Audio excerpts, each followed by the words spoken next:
Hey, what's up? It's Joel from Joel Does Music. So, once again, we've reached another huge album anniversary. 10 years ago, Paramore released their self-titled album, which definitely marked a huge change in sound. And I'm here with a new friend, a new internet friend, to discuss what they love about the album, basically reflecting on it 10 years later, and then her top 5 tracks off the album and why. I found her on TikTok, which we'll go over in just a little bit. She is a huge Paramore fan and a really, really talented makeup artist, too. I got Mandy. Hello, friend. Thank you so much. Thanks for having me. See, I told you I would give you a nice little intro. Did I deliver or Yeah. what? Like, you even addressed my makeup content. That's very nice of you. Thank you. Yeah, no problem. Listen, if I'm interviewing someone, I gotta do my research. How could I not? Yeah, I mean, I can tell. Awesome. It's the radio background, but thank you so much for It's deciding to do this interview before we were recording it. We were discussing the time zone difference. I'm over here in the States, New Jersey, be exact. You're all the way in Germany, so you're 6 hours ahead of me right now. Yep. I mean, it's currently 5 p.m. and I still have a couple work meetings coming up, so Wow. my day is not close to being done, Well, but I that's hope okay. this is We made a it nice work. little, yeah, I hope this is a nice little break for your day, at least talking about one of our favorite bands, Absolutely. Paramore. I mean, I could talk about them all day, so yeah, this is very nice, a nice change. Well, listen, the floor is all yours. So let's just dive right into it. So, Paramore, self-titled album. First off, I'm gonna discuss like how I ended up finding you because it was weird. Just me messaging you like, "Hey, I love your Paramore content on TikTok. Let's do a collab." And then you're probably thinking, "Who is this guy? Like, I've never met him before, never spoken to him. Like, who the heck is he?" But Yeah. like we were saying before we were recording, I was just randomly on TikTok, and then the algorithm did its thing. It just started showing me videos of you talking about the band's history, and then you were spilling the tea on the whole reason why Jeremy Davis left the band and like what he's doing now. And I'm like, yo, I love her style of spilling the tea on Paramore drama. I have to like collab with her on something, and that's how we ended up here. Yep. Here we are. I mean, I just did it for fun, like I said, and people just kept requesting more stuff. And I was like, well, I can talk about them as much as you want me to. So I did video after video, and I guess it just kind of took off from there. Yeah, I mean, you're a really good storyteller. You don't miss a single detail, and that's what I liked about your style, honestly. Yeah, I mean, I try to get into detail, and of course, like there are some parts where I just feel like I'm not gonna know the whole story because I don't know them personally, but I try to get as much information as I can. Yeah, absolutely. All right, let's dive right into it. So, your journey becoming a Paramore fan, like, when was the first time that you became a fan of the band, or like that you remember discovering them for the first time? It was honestly so long ago, I can't really remember. I think it was in sixth grade, probably. I was 11 years old. And at that time, obviously, Avril Lavigne was really big. So one of my friends from school was really into her. And I think that's how I got into Paramore as well. So through her. And then obviously Twilight happened. Oh, So Decode was on replay on my iPod Nano that I had back then. no So way. so Yeah, that's how that started. wow. Crazy, crazy story. I mean, Decode was just such a huge moment in our lives, like back in middle school. Like, God, all those Abercrombie kids blasted that song. I'm just like, don't you dare. They are not a part of your culture. Don't you dare. Exactly. Yeah. I felt so edgy listening to them. And I had like my side bangs and my skinny jeans and bright yellow Converse that I had on. So yeah, I was definitely very emo back in the day. Who wasn't? It was like the mid to late 2000s. If you weren't, you didn't have a Exactly. good childhood. I mean, I cringe now when I see pictures of myself, but I guess that's like a phase that everybody has to go through. Honestly, like, who doesn't? Even on my eighth grade yearbook, I was rocking like a black short sleeve shirt and a black vest. I was like trying to be a little alternative, be a little punky. I'm just like, oh God, Yep, that's such a so 2009 wardrobe, you know? absolutely. And I was like begging my mom to like buy me stuff that kind of like resembled Haley's wardrobe, especially like the yellow skinny jeans that she Oh had my on God. at work tour. That's Yeah. like an iconic look. Yo, And of course, I that, wanted to dye my hair red too. And I tried bleaching it myself, which went horribly wrong. But yeah, I just loved her fashion sense. so then it's safe to say that you were a fan of the band like a little after the Riot era and then before Brand New Hmm. Eyes. Did you like Yeah. continue to follow them throughout the years before self-titled, or was there like a drop and then regained interest when self-titled came out?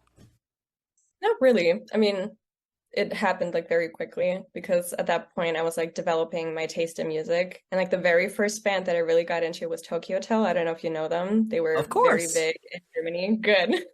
I mean, some don't, but they were a huge thing in Germany. Like they were like the Beatles basically, like just mass hysteria. And so yeah, I really got into rock music because of them. And then I got introduced to Paramore and I really connected to Haley and her vocals and her lyrics. And yeah, I just never stopped being a fan from that Wow. point on. And of course, the big split happened, and I was very concerned what's going to happen after the Farrell brothers left, Right. especially. And after that, they dropped the Singles Club EP, which a lot of people don't know about, but that was like their first sign that they're actually going to continue and that they care about this band and they care about the fan base. So yeah, I was very excited for what was about to happen next, which was the self-titled album. Real quick, I'm so glad you mentioned the Singles Club EP because, like you said, Hmm. not a lot of people mention that. I feel like they released it. Monster was definitely the huge song from the EP, but other than that, Hmm. I just feel like only the diehard fans like bring that up in conversation. Like, Hmm. how many times have you gone on social media or even at a Paramore concert and like overheard him say, "I discovered them during the Singles Club EP"? Like, that's rare. That never happens ever. No, it's usually like, "Hey, like I discovered them during either one of their first three albums," but the Singles Club EP, Mhm. that's like a freaking memory, you know? Mhm. And I even have lyrics from In the Morning tattooed on my shoulder. And every time people ask me what that's from, I'm like, oh, it's like this very niche song from this like small band back in the day. Yeah. That's a funny description. I love that. Mhm. Yeah, I mean Paramore wasn't as well known back in the day, so Oh, for sure. they're not as big in Germany as like compared to the US. Wow, really? Yeah. I mean they still pull crowds, but Sure.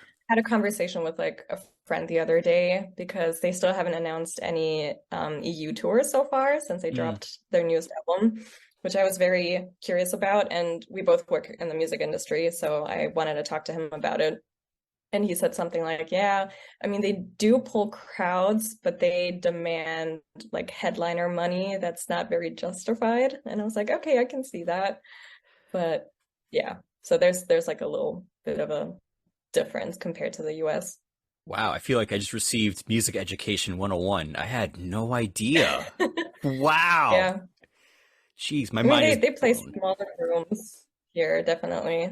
And I also have a couple friends that live in California, and it's like almost impossible to get tickets. Like you have to get them like right away, or else they're gonna sell out within like a couple minutes. And in Germany, it's like not the case at all. Like you've got time, you get to chill. I mean, I still get them right away, but they don't sell out like right away. God, I need to like move to Germany because over here in the States, like especially Madison Square Garden, that's been sold out for like quite some time. Hmm. So That's yeah, crazy. I'm a little bit jealous, Mandy. A little bit. Hmm. It's okay. I mean, I paid for a meet and greet and it was like 50 euros. I mean, it's pretty much one to one at this point with like conversion rates. So I paid Sure. like 50 bucks to meet them during the self-titled era, coincidentally. So as you can see, like there's a bit of a price difference, definitely. Oh, for sure. Wow. All right. So going into self-titled, you brought up something that really stuck to mind. You said that when the Farrell brothers left, you were worried about what would Hmm. happen to the band, where would they go sonically. So then, exactly 10 years ago, like the first single that came out from self-titled was Now. What was your reaction listening to it? Because before the album came out, when like the first few singles came out, the reception was pretty good, but then there were a lot of fans that felt alienated because they realized that it was more leading towards a pop direction. They were like, whoa, what's going on? This isn't the Paramore that we grew up listening to. So, what was your take on it? Hmm. I have to say I was a little skeptical too, Ooh. only because I'm actually not a big fan of her vocals in that song. They sound a little pitchy to me. I know that's very blasphemous to say, but yeah, it's just it wasn't my style. Like still to this day, it's not my favorite song, but it's just it held so much significance just to know that they're gonna continue. So that's why the song is still like regardless of that, like it's still a special song to me, definitely. And I love the music video. I mean, it speaks for itself, like them on the battlefield. Like that says a lot. Yeah, it's symbolism 101. Like you said, they were Hmm. willing to move on, carry on with the rest of the band. They went from a band of five members to three. So, yeah, Hmm. symbolism 101, definitely. Uh, Yeah. moving on with the album. So, now you weren't a big fan of, I wasn't either. I just thought it was a very straightforward song. Wasn't a fan of the vocals either. But then when they Hmm. dropped that bomb of an album, right away, what was your reaction? Do you remember bits and pieces of, a certain memory listening to the album or that era in particular? I remember running to the record store, definitely, and grabbing my copy, which I have sitting like right next to me. I don't know if there's like a reflection from my mirror, but here it is. Nice, And nice. I was in my old bedroom and I was listening to it for the first time, and I remember Ain't It Fun sticking out to me the most, definitely, because it's sonically like so different. And we're gonna get to that later. Oh, But yes. yeah, it was so different, but still them. So it was a good transition, definitely. And I was just thankful that they still make music. That's like the number one thing. And then I think they dropped tour dates very quickly after that. So that was like the first actual show that I went to, like the first actual Paramore show, which I also bought the meet and greet for. And I was in the front row, which was crazy. First Paramore show, I was in the front, and just seeing Haley in person, like it was like an out of body experience for me. It was crazy. I don't know what to say because that's such a Hmm. perfect description of going to a Paramore concert. Like when you see Hmm. Paramore, it's just a full-on experience. Like I've Oh only yeah. seen them like two times, 2014 with Fall Out Boy, and then Hmm. 2018 with Foster the People. Two different bands to be on a touring Very bill with. different. Well, I mean, it was different eras too. Like you had Hmm. halfway through the self-titled album, and then the other year was the After Laughter era. Right. So way different eras, but even then, like when you see Haley Williams, like she goes hard, Hmm. 110%. Like she knows how For to put on a sure. great show. Absolutely, she's Yeah. Miss Williams. Yeah, exactly. The funny thing is they opened with Moving On, which is an interlude, and Mm, it's like very like it's just the ukulele basically. So it's just her and Taylor up there. And that yeah. was like they opened with that song, which was very weird to me, but at the same time, like everyone was just like losing their minds and they just couldn't believe that they were like standing in front of her. Like it was just crazy. Well, reflecting on that concert now, 10 years later, do you think they opened with it because they were Hmm. symbolizing, like, hey, this is a brand new era? It's three of us. We have a stronger bond than ever. We are, like the title says, Hmm. moving on with this new chapter. Absolutely. Yeah, it was very literal. Like we can all tell. Like it was a new chapter and we were all ready for it. So, 10 years later, how do you feel Mhm. about the album still? Does it hold like a strong connection to you? Or do you think, there are a few songs I really, really didn't like aside from now? It's like, Mhm. why did they go in this musical direction? They should have stuck with Brand New Eyes 2.0. Mhm. It's funny that you asked that question. Well, the album came out, I think I was 18 and I'm 28 now, so that's like a very big gap and like a lot has changed for me personally. Yes, same. I mean, I was a teenager living with my mom and now I'm in a completely different city living by myself, and it's so different now, but there's a couple songs that haven't held up as much.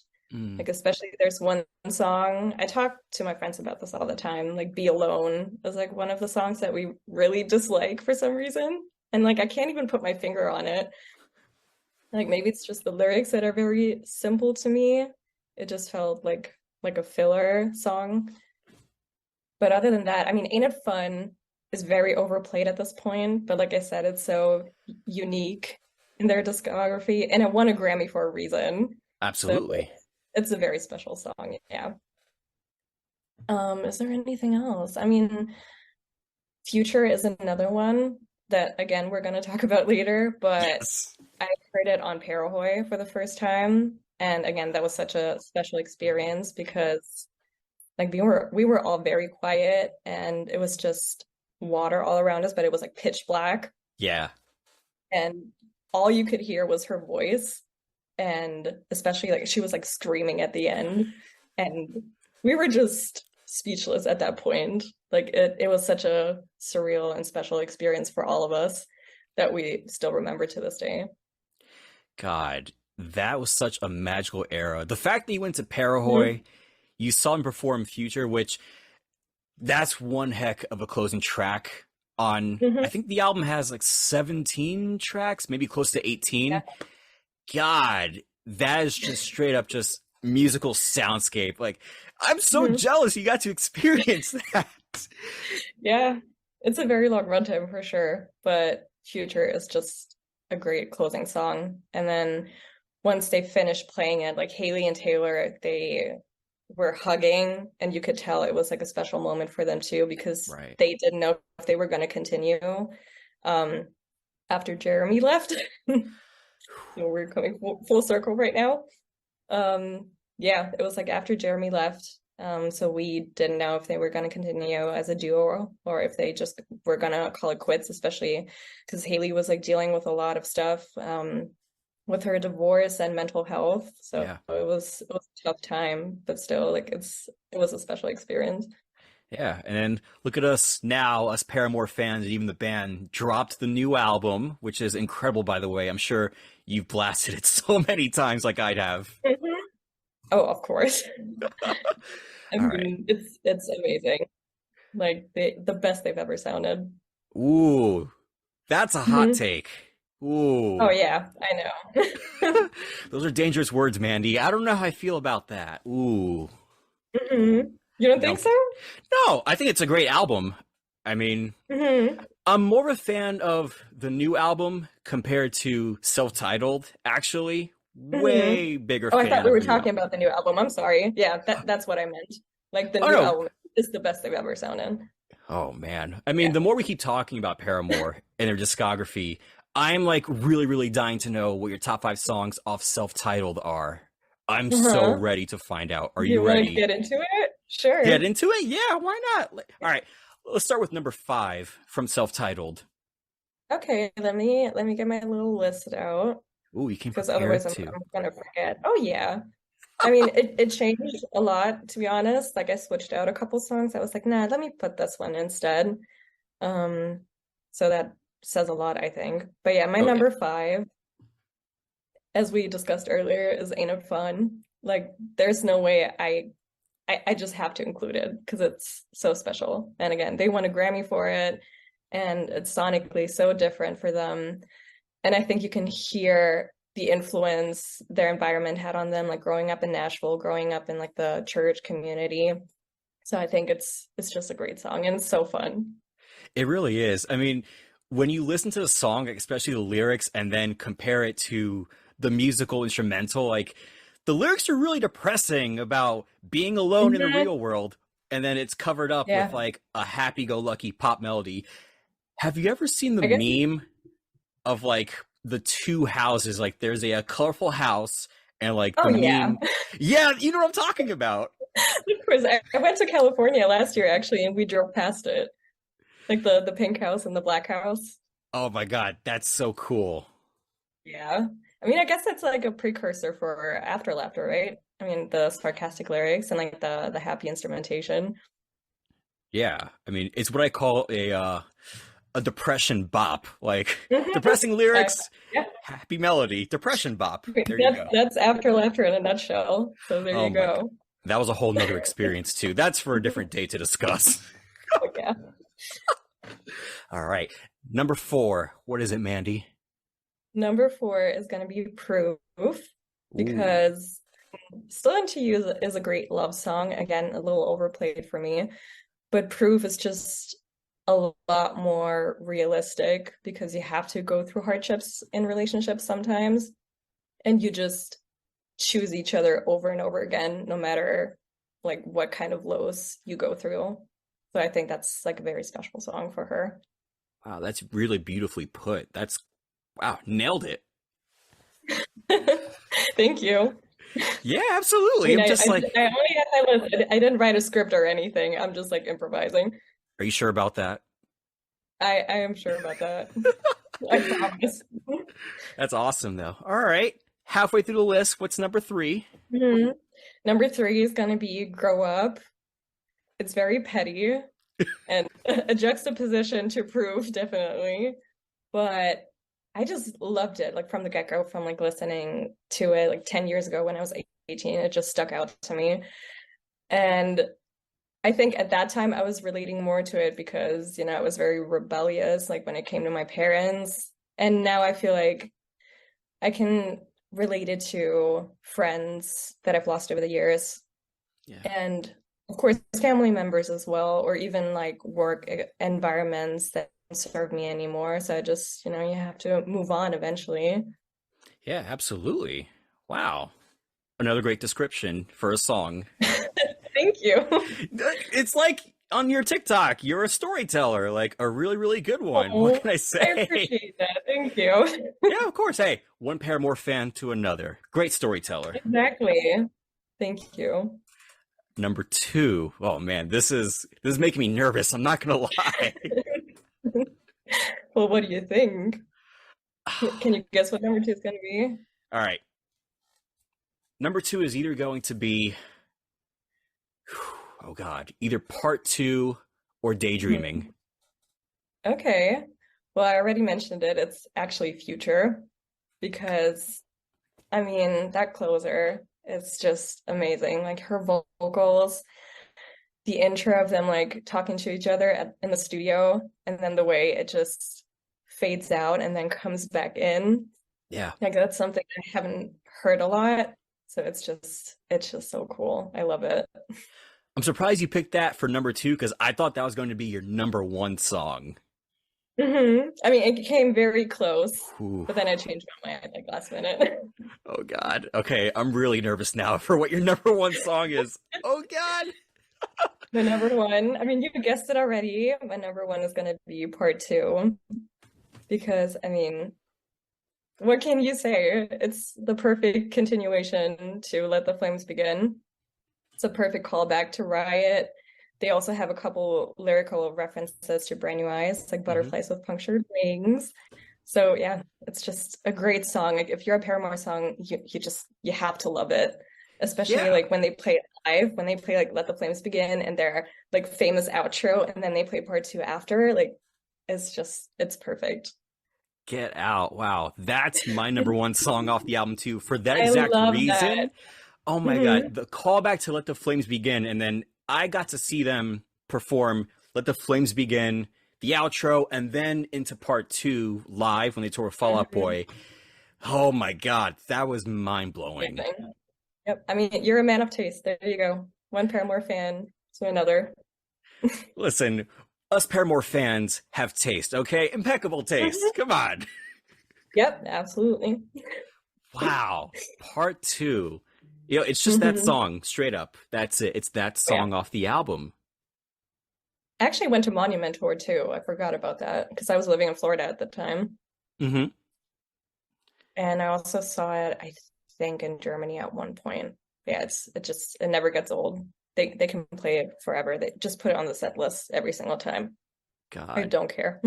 They need to incorporate that song back into their set list. Like, I know they're going to be touring again in the States. Like, I think they were just in South America, and then Hmm. they'll be back in the States, I think, either later this month or early May. They have to put that Hmm. back on the set list. Like, that is just an Exactly. outer body experience seeing that song Hmm. performed. Like, it's just so therapeutic. Yeah. And again, her vocals, it's insane. Nailed it. Mandy, I am just so grateful that we were able to talk about Paramore, your journey becoming a fan, talk about the self-titled, a little bit about the new album. Thank you so much for doing this, especially the difference in time zone. Wow. Yeah, thanks again for having me. This Yeah, was fun. before I dismiss you, one Paramore fan to another, do you want to drop your socials for anyone to follow you, get to know you, and watch how you spill the tea on Paramore drama? Sure. I actually just changed my user handle, but I think it's Little Dignity on TikTok and Instagram now. Ever since their new album came out, I just had to have something kind of in reference to that. And I mean, Big Man, Little Dignity is a great song. Chef's kiss. So yeah, Little Dignity. There you go. Awesome. All right. Mandy, thanks again. Like I usually end the show with, it's a little quote that I say, like, much love and good vibes. Yeah, let's keep in touch. Come on, Paramore fans. Yeah, absolutely. Yeah, this was great. Thank you so much again, Mandy. Fantastic. Like, you are just a great storyteller. Keep on going with it. Seriously. Thank you so much. I appreciate it.